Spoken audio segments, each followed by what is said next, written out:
Eu queria agradecer ao professor Fernando Rosas, claro, que mais uma vez escreveu um ensaio que parece muito pertinente, cada dia, infelizmente, mais pertinente,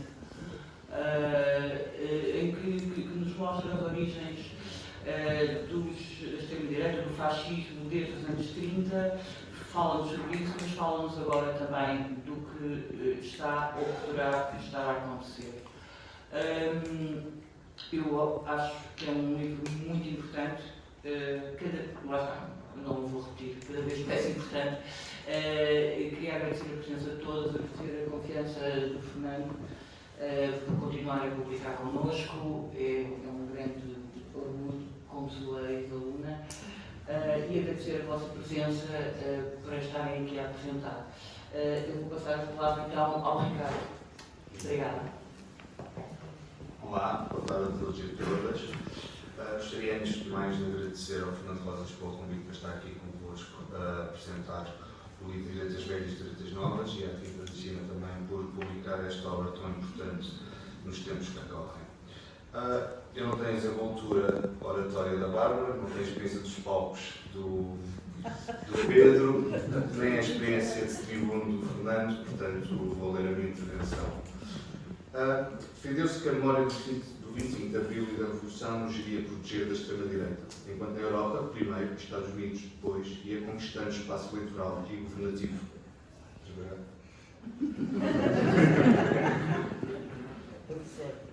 Falava-se de um falso excepcionalismo português. A extrema-direita, que efetivamente existia, era marginal e fragmentada, politicamente inapta, associada à violência e ao crime organizado. Dois nomes nos surgiam de imediato quando falávamos dela, não os levando politicamente a sério, José Pinto Coelho e Mário Machado. Um por inaptidão, o outro pela sua apetência pela criminalidade. Nenhum ia alguma vez eleger deputados. A grande maioria dos investigadores de então debruçava-se mais sobre o fascismo histórico do que sobre a extrema-direita portuguesa contemporânea e não se considerava necessário haver organizações com o objetivo de monitorizar e estudar a extrema-direita, ao contrário do que acontecia no Reino Unido e da Suécia. Portugal tornou-se então quase uma tábua rasa, não tinha uma extrema-direita forte, nem um campo sólido de pessoas que a investigassem. No rescaldo das presidenciais norte-americanas de 2016, muitos foram os livros editados para tentar contextualizar e explicar a vitória de Donald Trump e o crescimento da extrema-direita no mundo, sobre os velhos e novos autoritarismos, sobre os novos e velhos populismos, sobre os homens fortes e as ameaças à democracia. O debate historiográfico sobre o fascismo enquanto movimento e regime recebeu um renovado interesse, tentando encontrar respostas no passado que nos informassem sobre o presente e o futuro. Mas, sobretudo, quais as ligações entre a extrema-direita do século XX, no antes e no pós-Segunda Guerra Mundial, e as que hoje ameaçam as democracias. Entretanto, em 2019, a extrema-direita entrou pela primeira vez na Assembleia da República desde 1974. Neste livro, Fernando Rosas contribui para o debate teórico sobre a nova extrema-direita, opondo-se a duas tendências historiográficas. Em primeiro lugar, às concepções continuistas, fascismo igual à extrema-direita, por analisarem as características inovadoras deste fenómeno de forma algo mecanicista. Em segundo, opõe-se à tendência mainstream que classifica a nova extrema-direita como um fenómeno radicalmente diferente, sem qualquer relação com o fascismo. Um dos riscos desta última concepção, alerta Fernando Rosas, é a fragmentação da extrema-direita em múltiplas categorias politológicas, retirando-lhes qualquer significado e cujo efeito prático é a normalização de certas formações extremistas, ditas menos radicais, em comparação com outras, para se preparar o terreno para a aliança com a direita tradicional. Esta aliança foi essencial para os fascismos esmagarem a classe trabalhadora e conquistarem o poder nas décadas de 1920 e 1930, combinando austeridade e violência política. Fernando Rosas opta, ao invés, por entender a nova extrema-direita como, e passo a citar, uma macrocategoria variada, decorrente do conceito de fascismo, adaptado às condições do capitalismo neoliberal no primeiro quartel do século XXI. O livro Direitas Velhas e Direitas Novas está assente nesta sua visão. Depois de um primeiro momento de discussão sobre a ascensão do fascismo entre guerras, da crise do sistema liberal, da derrota revolucionária e do degradar da situação económica com a crise de 1929, procede para a evolução histórica da adaptação do fascismo no pós-Segunda Guerra Mundial e à ascensão da extrema-direita no século XXI. Gostaria, no entanto, de destacar dois pontos que considero essenciais na sua obra. Em primeiro lugar, a sua análise ao fim dos 30 anos gloriosos e à ascensão do neoliberalismo, à necessidade de superacumulação de capital, com a reconfiguração do Estado como causas para a ascensão da extrema-direita. Este ângulo torna-se essencial na disputa política, no momento em que a social-democracia, ou o extremo-centro, que ainda se aguenta, promete combater a extrema-direita sem proceder a qualquer autocrítica, resistindo a melhorar materialmente a vida da maioria da população. Fala-se da política do ressentimento, ignorando décadas de consequências do capitalismo tardio. Olhe-se para a campanha presidencial de Kamala Harris e os resultados eleitorais que obteve. Em segundo, realça a sua análise à evolução histórica da extrema-direita portuguesa entre 1976 e o fim do século XX. É um excelente resumo da evolução das suas orientações ideológicas, estratégicas e organizacionais, mas mantém-se, na minha opinião, uma lacuna na historiografia portuguesa. O registro histórico aprofundado das organizações neofascistas e neonazis, os seus crimes de sangue, os seus campos paramilitares que existiram em Portugal, as suas ligações às claques de futebol, nomeadamente ao Sporting e a outras, entre 1985 e 2009, e do movimento antifascista, mesmo que marginal desses anos. Fica aqui o desafio. Por fim, houve uma ideia presente no livro que nos chamou especialmente a atenção. A sociedade do medo, alicerçada, e passo a citar, na existência de um novo modo de dominação, assenta em mecanismos condicionadores do comportamento dos seres humanos, formatando conhecimentos, atuações e pensamentos. São as redes sociais e os seus algoritmos. Ao mesmo tempo que poluem o espaço público, dando terra solta ao discurso de ódio e à desinformação, põem em causa a comunicação social como principal fonte de informação verificada e de qualidade. É óbvio que a comunicação social, cada vez mais concentrada em grupos económicos, atravessa uma profunda crise. É global, mas em Portugal tem atingido uma dimensão extremamente preocupante. Grupos de mídias tiveram ou estão sob ameaça de insolvência, como foi o caso da Global Media ou agora de Trust News. Enquanto outros avançam com cortes internos, afastando os jornalistas, normalmente os mais velhos com mais experiência no ofício. A qualidade do jornalismo diminui a cada corte e as receitas teimam em continuar a descer. Pasmem-se. O panorama é hoje catastrófico. Mais de metade dos conselhos portugueses são ou estão em vias de se tornar desertos de notícias, com estudos internacionais a referirem que os desertos noticiosos são um dos principais fatores para as populações caírem na desinformação e aderirem ao discurso de ódio da extrema-direita. O Reporters Without Borders Freedom Index classifica Portugal como o 7º país, entre 180, mais favorável para o trabalho dos jornalistas. À primeira vista, parece que vivemos num país muito livre para a prática do jornalismo. E certamente que sim, em comparação com outros países. Mas os números podem nos enganar. A verdadeira ameaça ao jornalismo português é económica, não é de interferência política ou ameaça física aos jornalistas.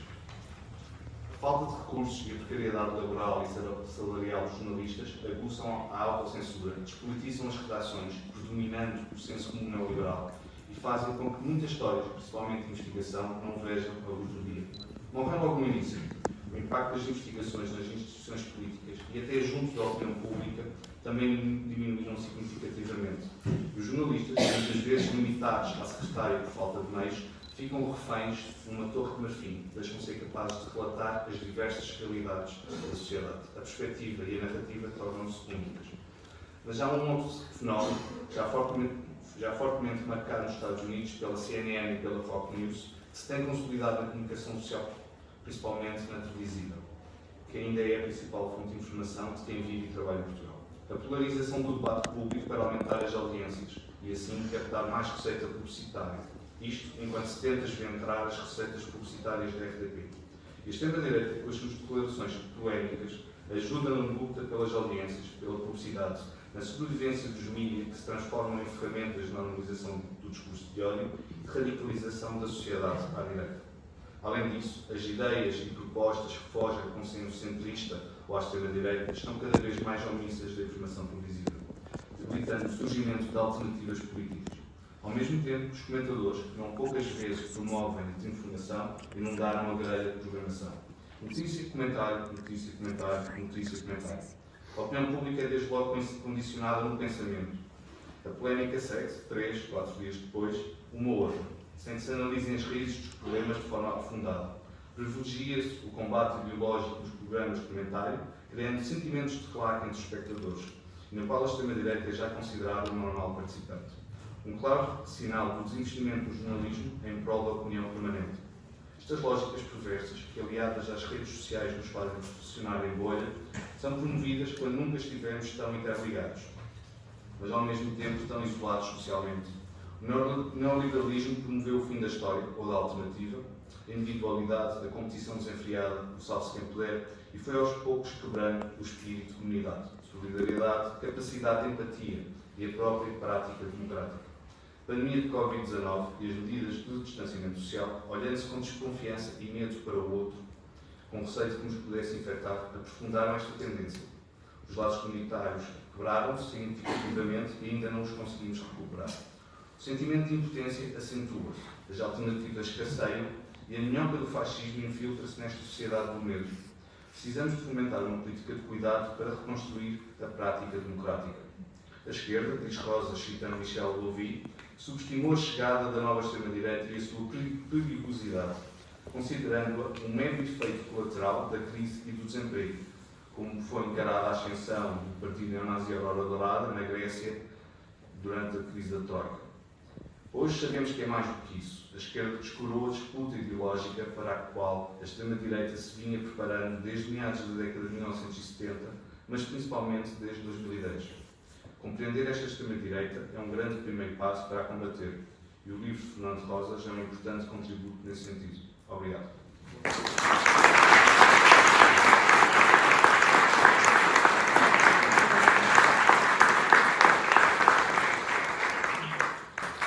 Tiago, e agora? Obrigado, Ricardo. Não me facilitas nada a vida.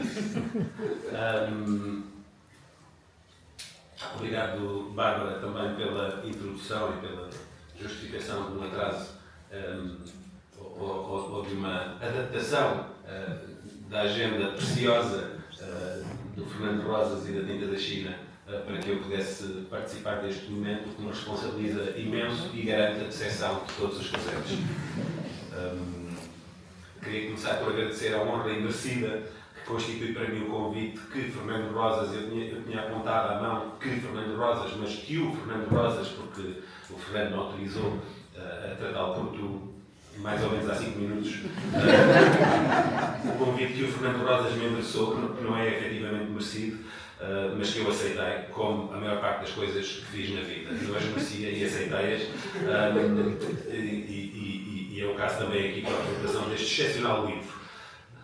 Fernando Rosas é uma referência e uma influência do cidadão e do artista que eu serei e sou hoje, tanto pelo seu extraordinário percurso académico e autoral enquanto historiador, como pela sua atuação enquanto intelectual e político.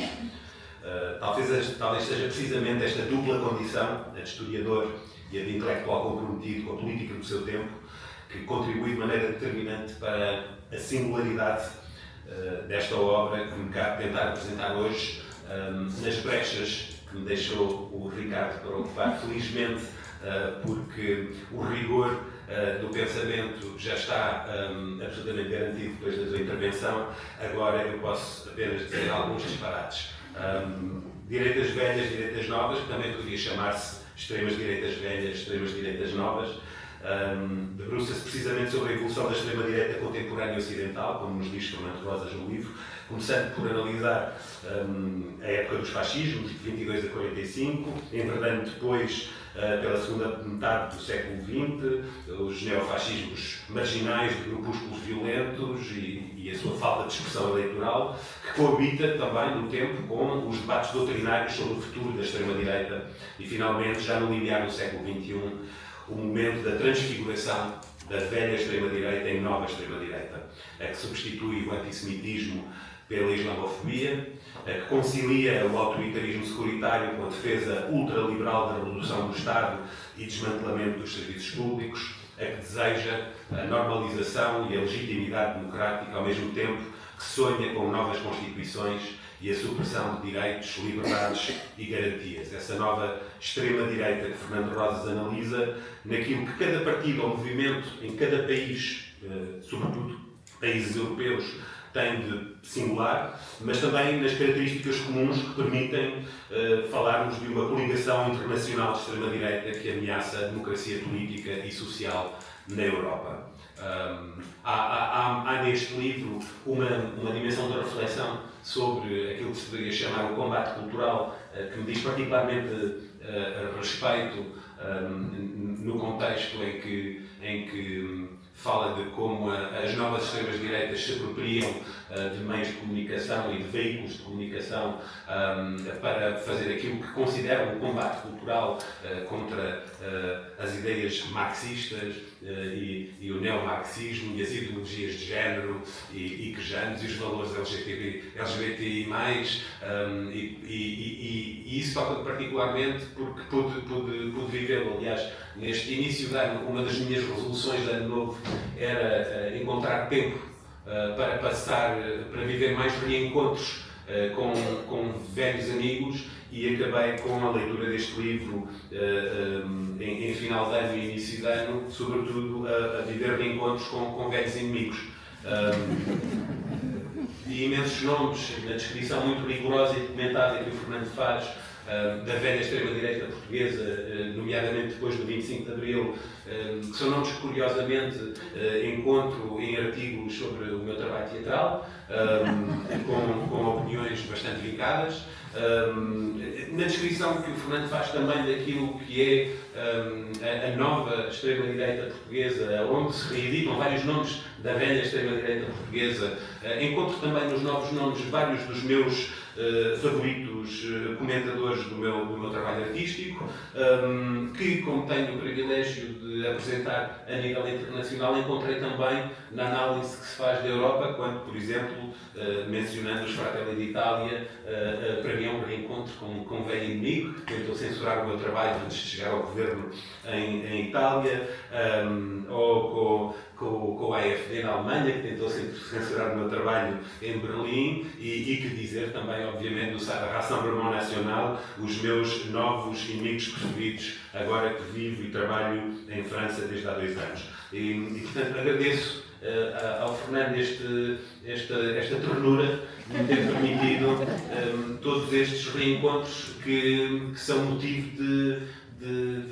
são fonte de energia para os combates ainda a travar e de alguma forma me inspiram a procurar motivos para continuar a praticar a minha criatividade. Infelizmente, teria gostado que o Fernando tivesse publicado este livro em 2019.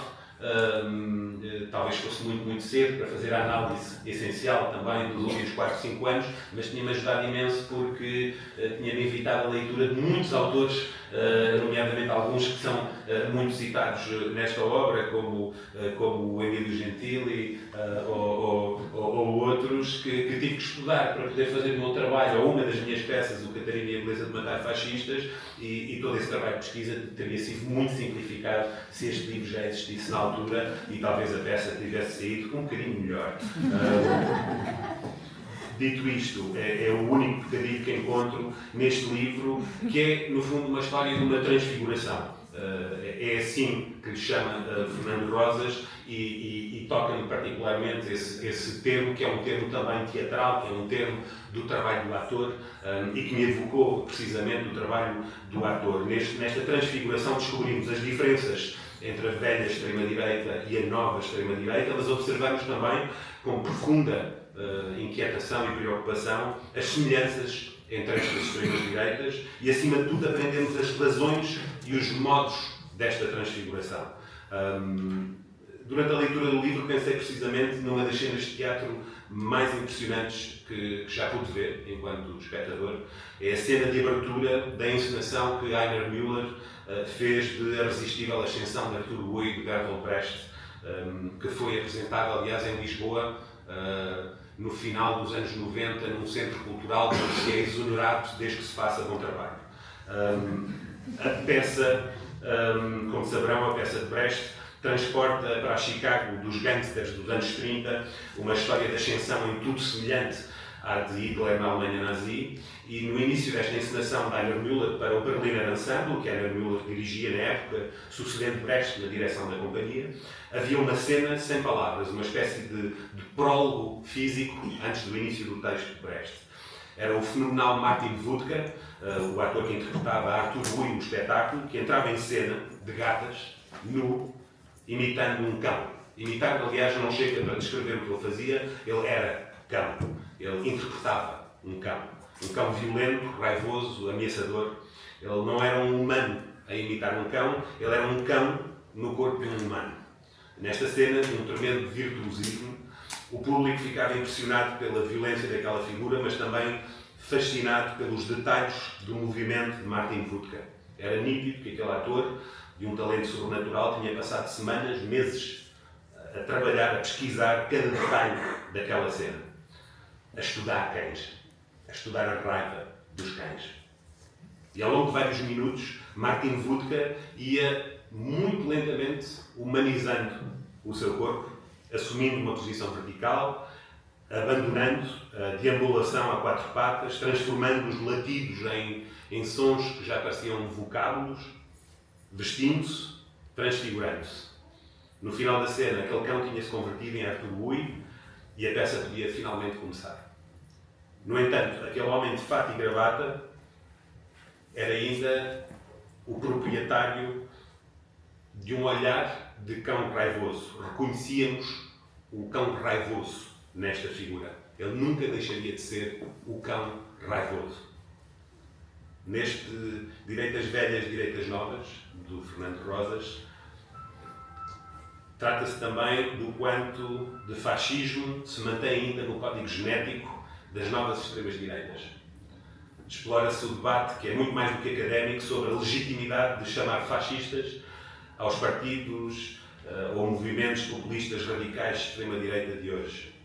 Aliás, há uma citação de Brecht que me é muito cara e vejo ali o Romeu Costa, que a sabe de cor, ator que a sabe de cor, que é... o Brecht dizia que a cadela do fascismo está sempre consigo. As analogias canídeas hoje estão em alta. Ao traçar o percurso histórico da velha e da nova extrema-direita, o Fernando mostra-nos também o contexto de capitalismo neoliberal e fragilização dos movimentos sociais coletivos que permitiu o progressivo fortalecimento e normalização da extrema-direita, com contribuições fundamentais da direita tradicional e de certas elites económicas. No entanto, como eu dizia no início, é aqui que a dupla dimensão de historiador e intelectual comprometido do Fernando Rosas nos abrem caminhos de leitura indispensáveis. Este livro não faz apenas a radiografia rigorosa que nos permite uma melhor compreensão de um fenómeno político complexo. Este livro, tal como Martin Wuttke, não nos mostra apenas um cão ou como se move um cão, qual a fisicalidade que o constitui. Wuttke dá-nos as ferramentas para compreender a transfiguração e, sobretudo, para reconhecer o cão raivoso e violento, mesmo quando ele já não é visível. Este livro faz a radiografia histórica, certamente, mas também nos oferece o vocabulário para que não fiquemos reféns de simplificações ineficazes ou de comparações grosseiras. Dá-nos o vocabulário para conseguirmos nomear o cão raivoso e violento, esteja ele visível ou invisível na nova extrema-direita que tenhamos pela frente. Fernando Rosas ajuda-nos a conhecer e compreender para melhor combater. Termino este livro com uma frase sublime. Oxalá não cheguemos tarde. Eu acho que com este livro chegaremos mais cedo. Obrigado.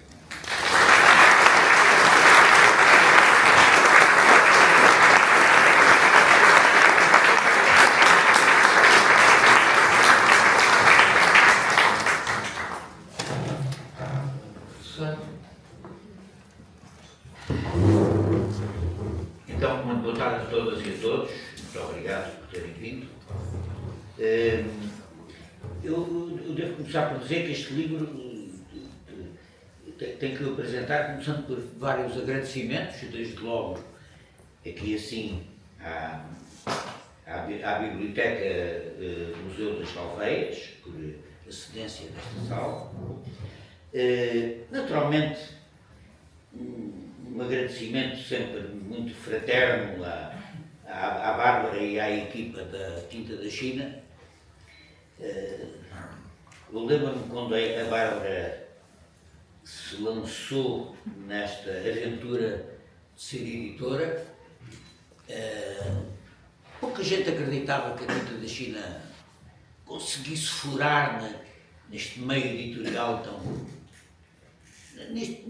num país que tem esta contradição de publicar muitos livros, mas ter poucos leitores, não é? E, portanto, como é que uma Tinta da China conseguia vencer e impor-se nesta situação?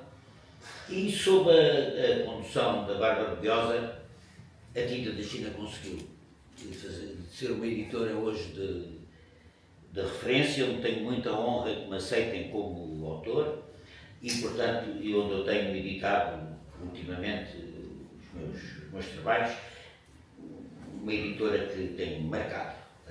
Marca, sobretudo neste momento em que é preciso marcar, não é? Que é preciso saber de que lado é que se está. E a editora tem, com inteligência, com tolerância, com pluralismo, tem sabido sempre dizer-nos de que lado é que quer estar. E depois tem que agradecer estes dois magníficos apresentadores, não é? Quer ao Ricardo, quer ao Tiago, e escuso de abundar sobre isto porque ouviram todos o trabalho que fizeram, as apreciações que fizeram. O Ricardo foi um jornalista que não se limitou a escrever sobre a extrema-direita, investigou-a no terreno, foi lá aos sítios, andou por lá, como dizem os brasileiros, tucutou a onça com a vara curta. E, portanto, o testemunho dele é um testemunho muito autorizado, e a observação que ele faz é também muito certa, porque toda a gente sabe que a extrema-direita do pós-guerra, 50, 60, a extrema-direita da segunda metade do século XX, na Europa Ocidental, é um misto de crime, de terrorismo e de crime comum, e muito violenta. O sangue marca muito essa violência terrorista da extrema-direita do pós-guerra, em França, em Itália, na Espanha, mas sabe-se menos em Portugal, onde houve uma série sobretudo desde a Contra-Revolução de 74, 75, o ELP, o MDLP e os seus sucedâneos que se misturam com a velha extrema-direita anterior, que há coisas sérias que um ou outro jornalista tem posto cá fora, mas que há um rastro de violência desconhecida e silenciada que precede as mudanças que se operaram no século XX. E é verdade que isso tem havido algum trabalho de investigação sobre isso e é muito importante saber essa arqueologia desta nova extrema-direita que ela vai beber lá. E depois o Tiago, que é um homem que, como todos ouvimos, transforma as ideias em arte, ou seja, em teatro, neste meio de comunicação excepcional e superior que é o teatro, que são as peças que ele faz. Uma referência indispensável à Catarina e o... A beleza. Eu ia dizer o gosto. E a beleza de matar fascistas. E essa peça fantástica que marca um período nesta forma artística e teatral de tratar esta e já ganhei alguma coisa, porque na conversa prévia já consegui sacar 2 bilhetes para a peça dele. No Centro Cultural do Belém, no próximo sábado e domingo, que é uma peça também muito, muito interessante, pela descrição que ele fez a favor de nos dizer aqui. E, portanto, estou muito agradecido, é um grande privilégio ter 2 pessoas a apresentar o livro como eles e com o contributo que eles podem dar, com a reflexão. É um privilégio. Muito obrigado. Eu só queria dizer o seguinte, este livro é um livro desgraçadamente atual. A extrema-direita neste momento não é só estar no poder, chefia o poder, a Itália, chefia o poder na Holanda, chefia o poder na Áustria, participa no poder nos países nórdicos e nas Américas, no dia 20 de janeiro, Trump é empossado como Presidente da República, o Milei é Presidente da Argentina, na Índia temos um regime semelhante e por aí fora, e portanto o que nós temos pela frente é a extrema-direita, não é só participar no poder, é a extrema-direita a apoderar-se do Estado e a governar. E portanto temos pela frente uma situação, do ponto de vista cívico e político, muito complicada e inesperada, sobretudo se tivermos em conta que o Trump já anunciou que tenciona anexar a Groenlândia, o México e o Canadá, pelo menos. Quer dizer, uma conferência de imprensa dada ontem não excluiu a utilização de métodos militares e económicos para anexar a Groenlândia, o Canal do Panamá, o Canadá e o Golfo do México. Portanto, digamos assim, uma ambição estratégica imperial que até cria um problema muito interessante dentro da NATO. É que a agressão contra um país da NATO feita por outro país da NATO. Portanto, criando até novos desafios jurídico-constitucionais para essa grande fortaleza do Ocidente. E, portanto, eu acho que tudo isto acompanhado por uma campanha de normalização da extrema-direita, que no nosso país é extremamente visível. Eu acho que seria interessante nós vermos qual é a geografia política dos comentadores atuais dos telejornais, para percebermos o que é que neste momento se passa em matéria de comunicação social no nosso país, em termos de direita, em termos de esquerda, em termos de pluralismo da opinião. E, portanto, há uma campanha de normalização e de nos fazer aceitar como normal uma espécie de apropriação progressiva, inelutável, da extrema-direita dos meios de comunicação social, já para não falar do que se passa neste momento nas redes sociais, que é a luz verde nas principais redes para o desbocamento total, para a provocação, para a manipulação, para a mentira, para a manipulação algorítmica da vontade social e, portanto, tudo isto faz com que seja muito, muito importante neste momento perceber o que é a extrema-direita, tentar perceber o que é, o que foi, onde vai, e é esse o propósito deste trabalho. Eu queria só referir brevemente aquelas 4 ideias que eu defendo no livro e procurar resumi-las. A primeira questão é esta: o que é e de onde vem aquilo que eu chamo de nova extrema-direita? E eu acho que eu distingo no livro 2 épocas, 2 fases. A fase do pós-guerra até ao fim do século XX, em que a extrema-direita é uma coisa grupuscular, de tendência terrorista, muitas vezes misturada com a criminalidade comum, mas que é politicamente, eleitoralmente, se quiserem, marginal e inexpressiva. E isso é uma situação que se prolonga na Europa Ocidental praticamente até ao fim do século. Mas, no último quartel do século XX, podemos dizer que o mundo mudou. Digamos assim, a época neo-keynesiana de desenvolvimento do capitalismo no Ocidente rompe, há uma crise sistémica e a alternativa que o capitalismo encontra para essa crise sistémica a partir do último quartel do século XX, dos anos 70, segunda metade dos anos 70, é a estratégia neoliberal do desenvolvimento. A estratégia neoliberal de desenvolvimento, que eu procuro também sinteticamente caracterizar no livro, assenta em 3 coisas muito importantes para se perceber o que vem a seguir. Primeiro, a busca de reposição de taxas de lucro e de acumulação que tendiam a cair na época anterior.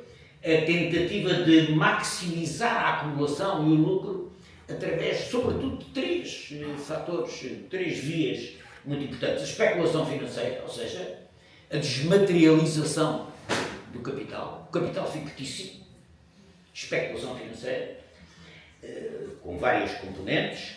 A segunda, a ofensiva contra os direitos de trabalho, maximização da extração da mais-valia, através de processos que vão desde a desvalorização real dos salários à precarização e à retirada de direitos e conquistas fundamentais do mundo do trabalho. E, em terceiro lugar, a ofensiva privatizadora sobre os serviços públicos, sobretudo os serviços públicos que correspondem a necessidades fundamentais, como a procura, portanto, permanente, efetiva e maciça. Ou seja, estamos a falar de saúde, da educação, da segurança social, da habitação. E, portanto, a privatização desses serviços, como forma também de repor taxas de acumulação, taxas de lucro, etc. Os meios que esta estratégia que eu aqui estou a referir só pontualmente seguiram são muito importantes porque elas implicaram 2 ou 3 coisas que são fundamentais para percebermos o que se passa. Primeiro, a reconfiguração do Estado. Para aplicar um programa destes é preciso um outro tipo de Estado. Um Estado que, ao contrário do que dizem os teóricos do neoliberalismo, não é um Estado ausente, pelo contrário, é um Estado que intervém para assegurar a aplicação das reformas indispensáveis à aplicação de um programa deste género. A reconfiguração autoritária do Estado. Em segundo lugar, uma preparação, e aqui entra a parte da cultura, entra a parte dos meus convidados desta sessão, que é preparar a opinião pública para aceitar isto. Ou seja, uma estratégia de convocar a conformação social, convocar a dormência social, convocar aquilo que alguns autores chamam de sonambulismo da sociedade, através de uma verdadeira contra-revolução cultural, que começa com o fim da história, ou seja, o capitalismo é o fim da história e está bem, continua com o There is no alternative, Tina, o célebre é assim que é e acabou-se, e portanto, e com uma revisão global de todos os conceitos fundamentais sobre a representação do mundo. Ou seja, a história, a sociologia, a cultura geral, a maneira como representamos a sociedade, os sentimentos que existem, tudo o que são sentimentos coletivos de solidariedade, etc., tudo isso é posto em causa por uma espécie de nova ordem ideológica baseada na concorrência infrene, na falta de solidariedade, nas startups, como forma de passar à frente de toda a gente espezinhando o que for preciso. E, portanto, essa contra-revolução cultural é absolutamente indissociável da estratégia política neoliberal, da reconfiguração do Estado, que é para aplicar esta estratégia neoliberal são precisas 2 coisas. Um Estado forte, que vença as resistências que existem, e são muitas, e uma contra-revolução cultural que as vença também pela maneira talvez historicamente mais eficaz, que é a apatia, a dormência social, a desmobilização. Eu preocupei-me como historiador ao longo da vida de estudar muitos períodos que são os períodos de refluxo, períodos em que o movimento social recua, em que o desânimo se instala. E esses períodos são períodos que, se explorados do ponto de vista cultural e político, são períodos tremendos para a organização das classes trabalhadoras, para a organização das forças progressistas, são períodos em que se instala a descrença, o desânimo e a ideia de que não há nada a fazer. E esse é exatamente o objetivo da contra-revolução cultural em curso. Não há nada a fazer. Não há. There is no alternative. Não há. E portanto, o que há a fazer é sobreviver. Sobreviver de qualquer maneira, atropelando quem quer que fosse, cada um por si. E portanto, este mundo que esta nova situação que o capitalismo neoliberal criou foi facilitada por... Cruzam-se com duas coisas historicamente que são interessantes, são muito importantes. A implosão do mundo soviético. O mundo soviético, para muitos da minha geração, era um mundo que não era o nosso mundo, quer dizer, era, do ponto de vista do socialismo, era uma coisa que tinha degenerado, era uma forma de totalitarismo, era tudo isso. Mas a implosão do mundo soviético, o que resultou foi num ataque global ao marxismo. E não é só ao marxismo, a todo o tipo de concepções emancipatórias.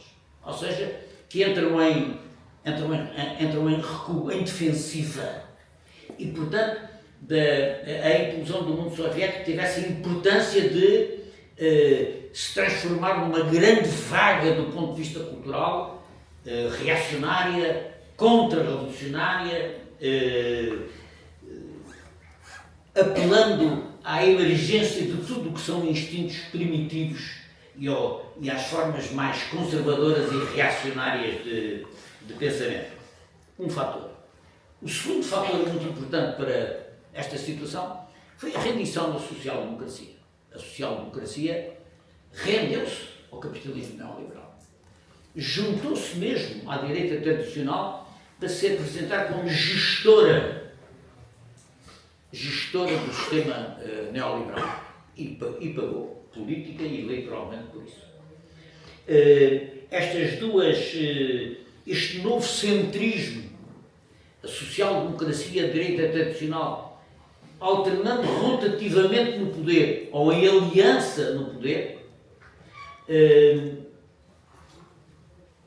geriram a aplicação da estratégia neoliberal. E o rastro que isso deixou é o rastro onde nasceu a nova extrema-direita. Um rastro de desindustrialização, desemprego, precarização, falta de habitação, degradação dos serviços públicos fundamentais e outra coisa que é muito importante, a raiva, o medo, a raiva e um ambiente propício a recusar não só as forças políticas que tradicionalmente administraram esta situação, o centrão, representante de uma certa democracia liberal que vai ficando, pela qual uma grande massa de gente lançada no esquecimento e no abandono responsabiliza e bem, responsabiliza-os por isso, mas uma receptividade a tudo o que são soluções sinistras de resposta a este tipo de situação e de crise. Ou seja, uma situação de viragem global, do ponto de vista cultural, do ponto de vista social, à direita, que é trazida pela aceitação do messianismo, da chefia messiânica e forte, a responsabilização do outro. Antigamente era o judeu, agora é o imigrante, como o árabe, ou o muçulmano, ou o paquistanês, como responsável pela situação que se vive.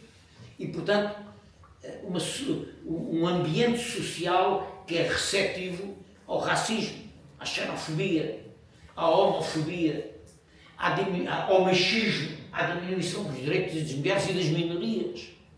E isso tudo torna-se quase que brota espontaneamente da alteração, da alteração da relação de forças provocada por esta situação.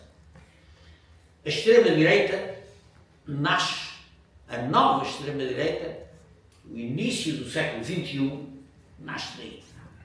Nasce da capacidade de uma parte da velha extrema-direita, uma parte, ser capaz de uma transfiguração indispensável para se aproveitar, capitalizar, cavalgar essa indignação social, essa revolta, esse medo, essa incerteza. E portanto, a extrema-direita não, tal como no tempo do fascismo, na época do fascismo, não cai do céu aos travões. É um fruto da crise sistémica do capitalismo neoliberal. Alimenta-se da crise política e institucional dos partidos centrais do sistema e alimenta-se do rastro de reversão económica, social e política que o capitalismo neoliberal deixa no caminho e do medo, da incerteza, da ideia de que o responsável por isso é o Estado, o responsável por isto são os partidos que gerem o Estado, a solução para isto é a força, é bater no imigrante, é bater no outro fraco. O imigrante é a parte fraca, é a parte que não tem defesa e, portanto, são eles os responsáveis. A homofobia, os direitos das mulheres, tudo que são os efeitos desta crise se refletem no aproveitamento, no cavalgar por parte dessa extrema-direita deste tipo de descontentamento. Devo dizer-vos que é exatamente o que se passou nos anos 20 e nos anos 30 do século XX com o fascismo. Não tem diferença nenhuma do ponto de vista do funcionamento sistémico, não tem grande diferença.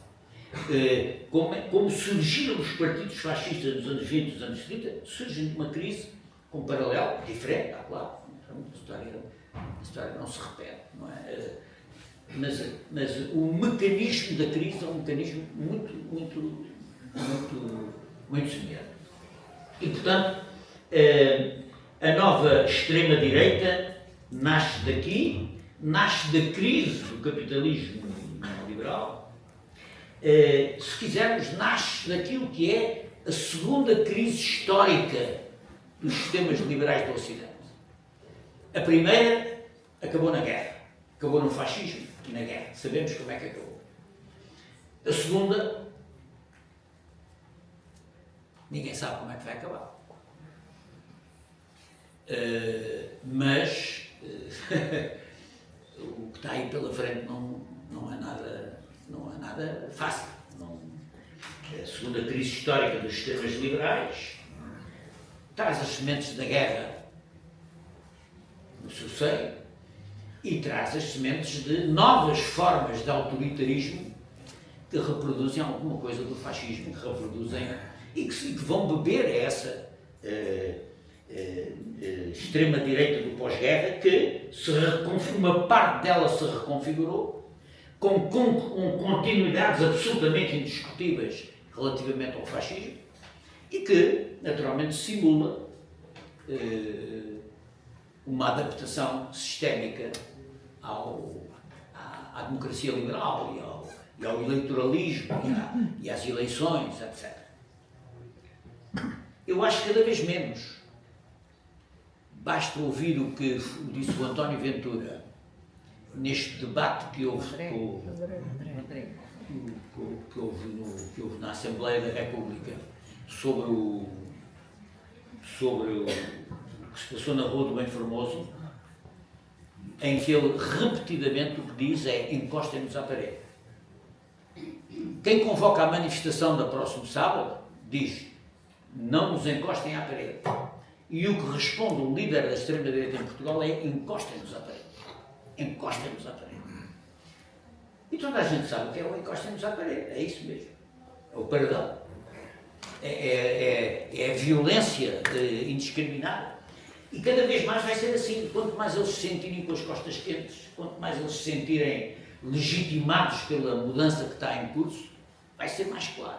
Vai ser mais claro. Os coloridos engravatados acerca da democracia liberal vão crescentemente desaparecer e o confronto vai ser mais claro.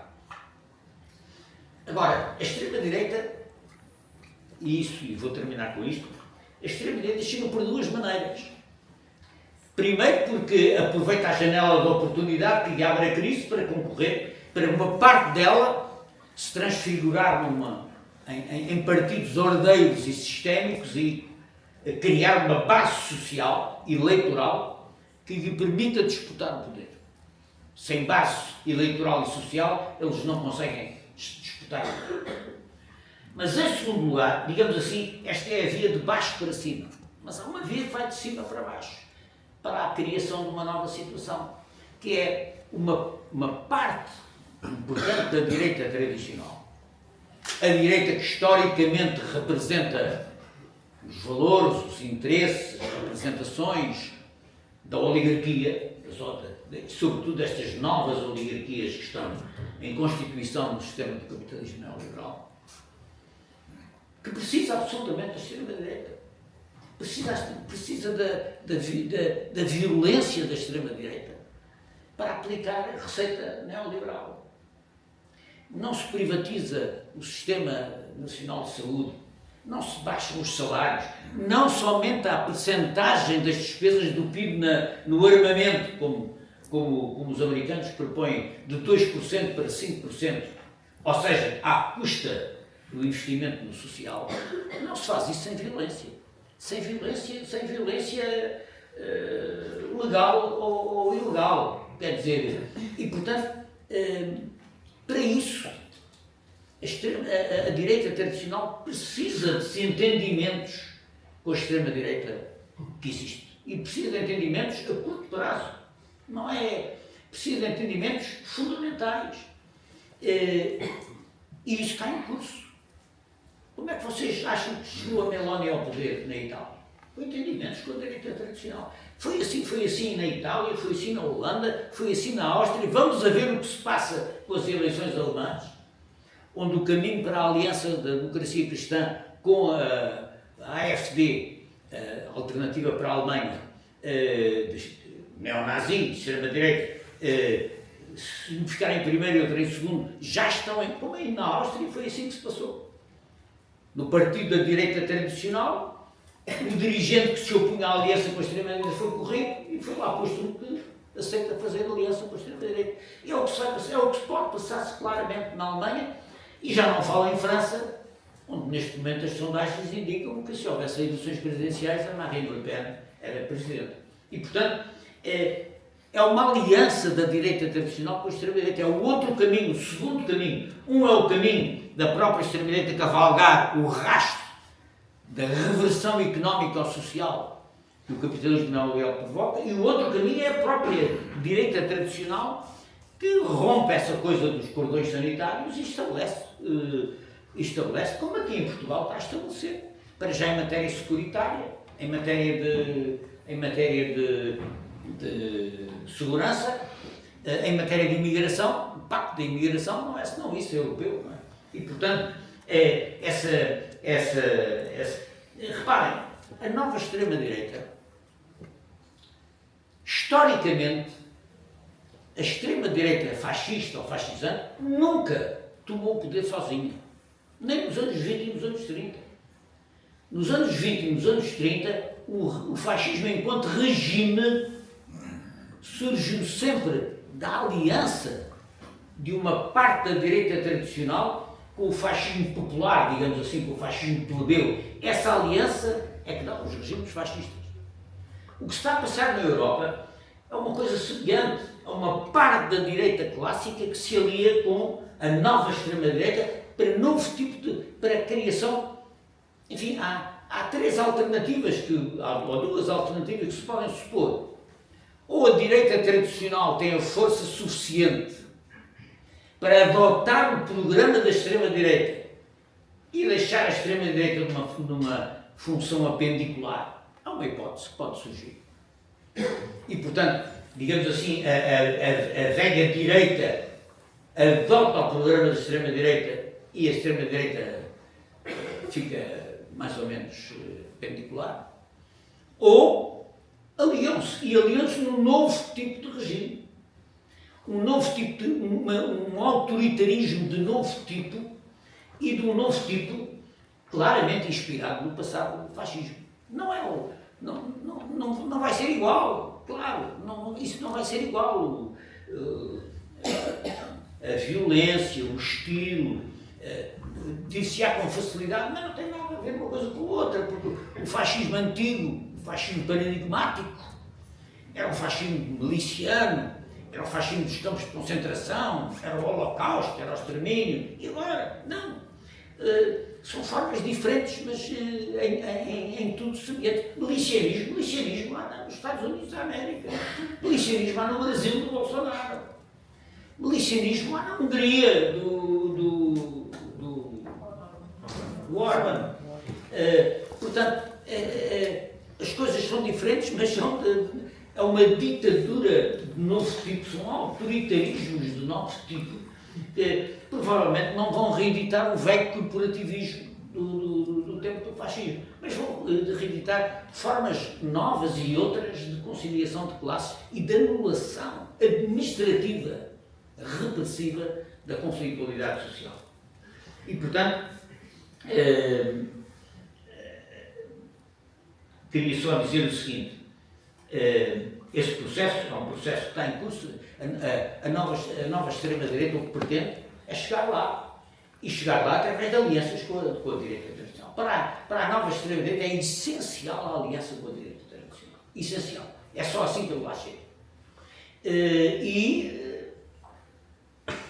Beneficiam do facto de que a direita tradicional também precisa disso, e precisa dessa violência e dessa base social, porque a direita tradicional perdeu base social por virtude das responsabilidades que assume na gestão do capitalismo neoliberal. E, portanto, precisa desse reforço social, precisa de pescar aí também, e, portanto, tudo isso são condições objetivas que empurram para esse tipo de aliança que temos que encarar. Finalmente, dizer uma coisa. O capitalismo neoliberal e este novo autoritarismo que transporta